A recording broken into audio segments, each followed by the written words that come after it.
नमस्कार, capital TV का खास शो राहुल गांधी पर देख रहे हैं आप। मैं हूं आपके साथ पूजा। पटना में कांग्रेस की सीडब्ल्यूसी बैठक हुई। बाहर से देखने वालों को लगा मानो कोई बड़ी रणनीति तैयार होने वाली है, लेकिन अंदर का हाल कुछ और ही था। बैठक में ना सोनिया आई, ना प्रियंका वाड्रा, ना कोई रणनीति बन पाई, ना राहुल अपने भाषण में कमाल दिखा पाए, ना कुछ अहम फैसला ले पाए और ना ही कुछ नया हुआ। तो पटना में हुई सीडब्ल्यूसी मीटिंग का हाल आपको बताएंगे। पर पटना से सीधा राहुल गांधी रात में गुरुग्राम के गैलेरिया मार्केट के एक कैफे में पहुंच गए। वहां उन्होंने कुछ लोगों के साथ खाना खाया। पर बड़ी बात यह है कि किसी भी कांग्रेसी नेता को उनके गुरुग्राम पहुंचने की भनक तक नहीं लगी। ना ही कांग्रेस पार्टी के दोनों जिला अध्यक्षों को इसकी जानकारी दी गई। तो चोरी छिपे कैफे में क्यों पहुंचे राहुल, इस पर चर्चा करेंगे। पर कांग्रेस पार्टी एक बार फिर से बहुत बड़ी मुसीबत में फंस गई है। यह मुसीबत राहुल गांधी पर भारी पड़ने वाला है। कांग्रेस की नापाक साजिश पर दरअसल बड़ा खुलासा हुआ है और खुलासा यह हुआ है कि राज्य की मांग को लेकर लद्दाख में हुई हिंसा बांग्लादेश, नेपाल और फिलीपींस जैसी स्थिति पैदा करने की कांग्रेस की नापाक साजिश का हिस्सा थी।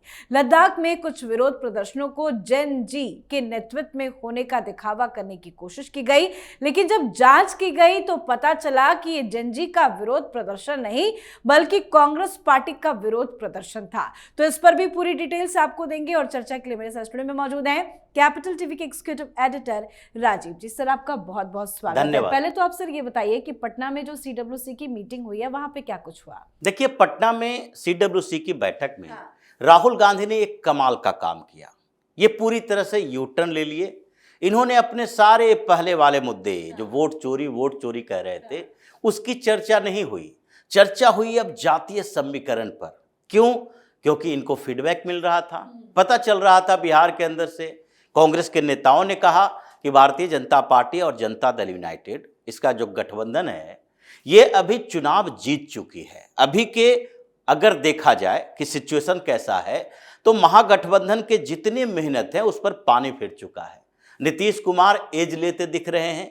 पिछली बार के नीतीश कुमार नहीं है जो 43 सीट पर सिमटेंगे। इस बार कम से कम 70 सीटें उनकी भी आएगी। और जो अभी दिख रहा है, सर्वे का माहौल दिख रहा है, उसमें तो 150 प्लस सीटें ये एनडीए के खेमे में जाती हुई दिखाई पड़ रही है। इसलिए अगर अभी हम लोग मुद्दों पे कंफ्यूज रहेंगे तो फिर संभव नहीं है, बिहार भूल जाइए। राहुल गांधी ने यू टर्न लिया और कहा नहीं, वोट चोरी तो अलग आधार है, अब हम ईबीसी की राजनीति करेंगे, अब हम जातीय राजनीति करेंगे।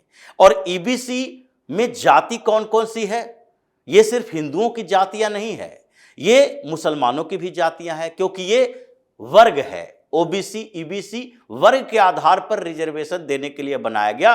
पिछड़े वर्गों को ये वर्ग कहा जाता है, जाति नहीं है। इसलिए एससी एसटी की बात तो है ही, लेकिन ईबीसी को आधार बनाओ जिसमें 10.5% जो मुस्लिम 17% के लगभग है बिहार के अंदर, उसमें 10.5% मुसलमान ईबीसी में आता है। और उनको एक आधार दो। ईबीसी एट्रोसिटी एक्ट की बात की गई कि जिस तरह से एससी एसटी एट्रोसिटी एक्ट होता है उसी तरह ईबीसी एट्रोसिटी एक्ट होगा।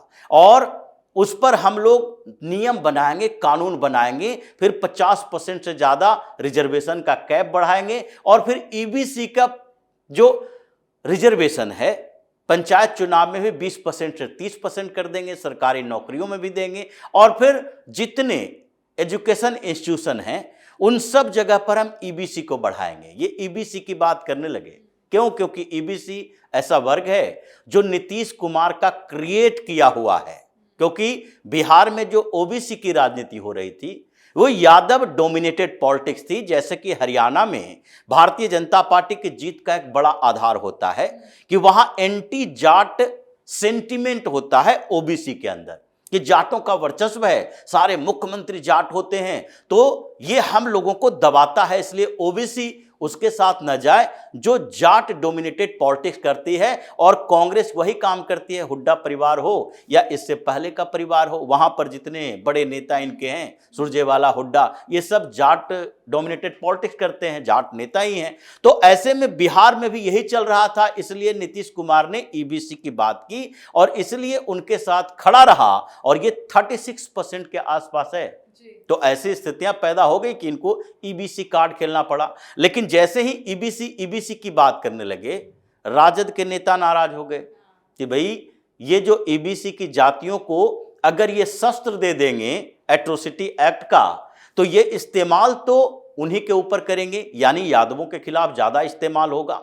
ये लोग यादवों से प्रताड़ित होकर ही ये गए हैं नीतीश कुमार के साथ, भारतीय जनता पार्टी के साथ।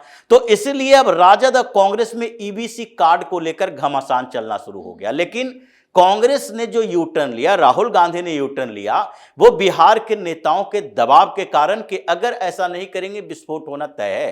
क्योंकि हमारे पार्टी के लोग ये मानते हैं, बेरोजगारी की बात करो, जाति की बात करो, फिर उसके बाद शासन, सुशासन, कुशासन की बात करो, लेकिन आप वोट चोरी को आधार बनाकर चुनाव नहीं लड़ सकते। तो ये तो बड़ा कमाल है जी। कि तुरंत ही इन्होंने यू टर्न ले लिया। अब वोट चोरी को बड़ा मुद्दा नहीं मानते, ये मानते हैं जातीय आधार पर राजनीति को बड़ा मुद्दा। इसलिए उस बैठक में इन लोगों ने आगे के लिए ब्लूप्रिंट तैयार करने की कोशिश तो की, लेकिन वो कोशिश नाकाम रही। आपस में ये लोग मुद्दों के आधार पर और सीट को लेकर, जो बार बार ये जिक्र कर रहे थे, सीट को लेकर कांग्रेस के नेताओं ने जो राहुल गांधी के सामने शर्त रखी है कि अगर आप नेगोशिएशन में पहले की तरह पिछड़ जाते हैं, अगर 30-40 सीटों की बात करते हैं और जो जीत की संभावना वाली सीटें हैं वो नहीं देते हैं, तो कांग्रेस के कई नेता हैं जो नाराज चल रहे हैं और वो पार्टी छोड़ने तक के लिए तैयार हैं कि हम राजद के बैसाखी पर आगे राजनीति करते हुए नहीं रहेंगे। मतलब वहां पे कमाल करके यूटर्न लेके सीधा वो पटना से गुरुग्राम क्यों पहुंच गया? क्योंकि कैफे में पकड़े गए हैं रात में राहुल गांधी। देखिए, ये कांग्रेस की मीटिंग तो थी नहीं,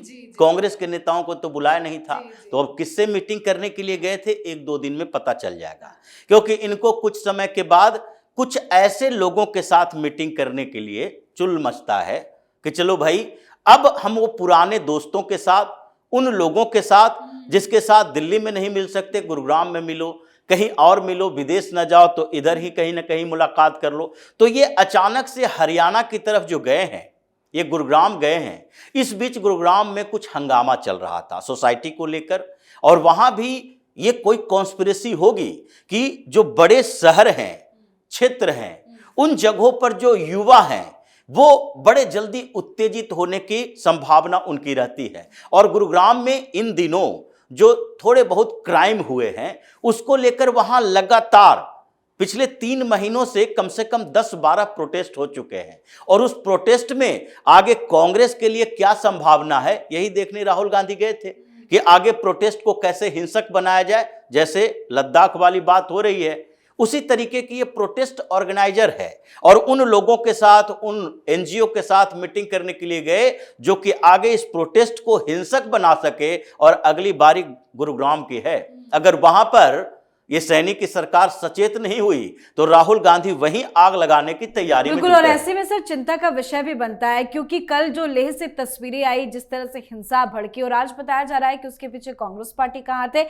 क्या है कांग्रेस की साजिश? क्या इसमें कांग्रेस इन्वॉल्व है? पूरी कहानी क्या है? देखिए, लद्दाख में जो हिंसा हुई, ये डिमांड जो है वो डिमांड क्रिएटेड है, ये लोगों का डिमांड नहीं हो सकता। लद्दाख अभी तक किस बात के लिए डिमांड कर रहा था? 1955 से लगातार लद्दाख में प्रोटेस्ट होते रहे इस बात के लिए कि हम मुस्लिम डोमिनेटेड कश्मीर से अलग होना चाहते हैं। और ये लोग कभी भी राज्य की बात नहीं कर रहे थे, ये लगातार डिमांड जो चल रही थी इसी बात के लिए कि हमें अलग यूनियन टेरिटरी बनाओ, हमारा बजट 2% रहता है, हम उससे ज्यादा बड़ा एरिया कवर करते हैं और ये हमारे लिए पैसा ही नहीं देता। आज यूनियन टेरिटरी बनने के बाद इसका बजट दुगना हो गया, 50-55 करोड़ होता था, 250 करोड़ से ज्यादा हो गया, 10 गुना कह सकते हैं। ये धीरे धीरे बजट बढ़ रहा है, वहां प्रशासनिक व्यवस्थाएं बदल रही है, ऑटोनोमस हिल काउंसिल बन रहे हैं, चुनाव हो रहे हैं। जो आप डिमांड इतने सालों से कर रहे थे कि यूनियन टेरिटरी बनाया जाए, वो तो बन चुका है। तो अचानक से इसको राज्य बनाने का डिमांड कैसे हो सकता है, जबकि वहां के लोग ये जानते हैं कि ये कश्मीर का वो क्षेत्र था जहां पर चीन का बॉर्डर है और वहां पर जो गतिविधियां होती है पाकिस्तान और चीन की तरफ से, उसको वहां के लोकल एडमिनिस्ट्रेशन टैकल नहीं कर सकता। वहां आर्मी का मूवमेंट ज्यादा होता है, सेंट्रल फोर्सेस होते हैं और फिर बॉर्डर इलाकों में टकराव की संभावना ज्यादा होती है। तो जितना बेहतर प्रशासन यूनियन टेरिटरी के तौर पर होगा, उतना बेहतर प्रशासन लोकल एडमिनिस्ट्रेशन का नहीं होगा। और ये सोनम वांगचुक ये 2025 में ये फरवरी मार्च से ये शुरू किया है कि नहीं नहीं, हमको एक राज्य का दर्जा चाहिए। राज्य का दर्जा क्यों? क्योंकि इसे भी लग रहा है कि मुख्यमंत्री तक पहुंच जाएंगे। और ये पूरी कॉन्स्पिरेसी जो चल रही थी इसी बात को लेकर कि देखो ये सॉफ्ट जगह है, सॉफ्ट स्टेट है, और वहां पर अगर ये युवाओं को भड़काने के नाम पर ये स्टेटहुड और उसके साथ 6th शेड्यूल की बात करके डिमांड ऐसा रखो जो अभी हाल फिलहाल में उसका समाधान न निकले। क्योंकि ये डिमांड तो इससे पहले जम्मू कश्मीर में चल रहा है। ये अब्दुल्ला परिवार बार बार कह रहा है पूर्ण राज्य का दर्जा दो, पूर्ण राज्य, ये धमकी दे चुके हैं कई बार। केंद्र सरकार के पास गए, राहुल गांधी ने जम्मू कश्मीर के लिए लेटर लिखा था प्रधानमंत्री को। क्या कभी राहुल गांधी ने इस बात के लिए लेटर लिखा था कि लद्दाख में यूनियन टेरिटरी से राज्य बनाया जाए? नहीं लिखा, क्योंकि वहां पर यह डिमांड ही नहीं है। लेकिन इस डिमांड के लिए जम्मू कश्मीर को आधार बनाने के बदले लद्दाख को एक एग्जाम्पल के तौर पर उभारा गया कि यहां पर कैसे हम आगजनी कर सकते हैं, हिंसात्मक प्रदर्शन कर सकते हैं, और ये करके दिखाया गया, जिसमें सीधी तरह से कांग्रेस इन्वॉल्व है। क्योंकि राहुल गांधी जो तरीके अपना रहे हैं, अभी जितने तरीके अपना रहे हैं, हर जगह जेन जी की बात कर रहे हैं, प्रोटेस्ट की बात कर रहे हैं, विद्रोह की बात कर रहे हैं, उसके बाद अगर एक कांग्रेस नेता जो कि लगातार उस एक्टिविटी में शामिल है, कांग्रेस के कुछ काउंसलर जो ग्रुपिंग कर रहे हैं अलग अलग, भारतीय जनता पार्टी ने 1-2 नेताओं की बात कही है, लेकिन 1-2 की बात नहीं है। पिछली बार जब चुनाव हुआ था ऑटोनोमस हिल काउंसिल का लद्दाख में, कांग्रेस की जीत हुई थी, राहुल गांधी लद्दाख गए थे, ये बाइक से लद्दाख घूम रहे थे उस समय।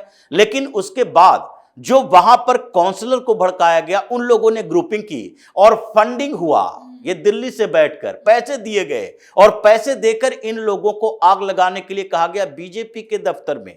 भाई ये ऐसा तो है नहीं कि यूनियन टेरिटरी से अगर राज्य बनाना है तो उसके लिए बीजेपी के दफ्तर को जलाओगे, दिल्ली में आकर पार्लियामेंट को जलाओगे। तो ये आधार नहीं रहा है हिंदुस्तान के अंदर, लेकिन राहुल गांधी ने तैयार किया। तो इसलिए अभी कई और नाम आने बाकी हैं लेह लद्दाख के उन काउंसलर का, जो कि सीधे कांग्रेस से फंड लेकर कांग्रेस के इशारे पर, राहुल गांधी के कहने पर ही कहीं न कहीं हिंसात्मक प्रदर्शन करवाया। और उसके साथ अब धीरे धीरे जम्मू कश्मीर में भी ये बात चलेगी कि श्रीनगर कॉन्स्पिरेसी क्या रहा, श्रीनगर से कैसे इन लोगों ने लद्दाख को जलाने की साजिश की, ताकि जम्मू कश्मीर को भी पूर्ण राज्य का दर्जा दिलाने के लिए सरकार दबाव में आ जाए। तो ये पूरी कॉन्स्पिरेसी कहीं न कहीं राहुल गांधी और उनकी टीम की दिखाई पड़ रही है, जिसके लिए सीबीआई के एंट्री हो चुकी है, एनआईए जांच कर रही है।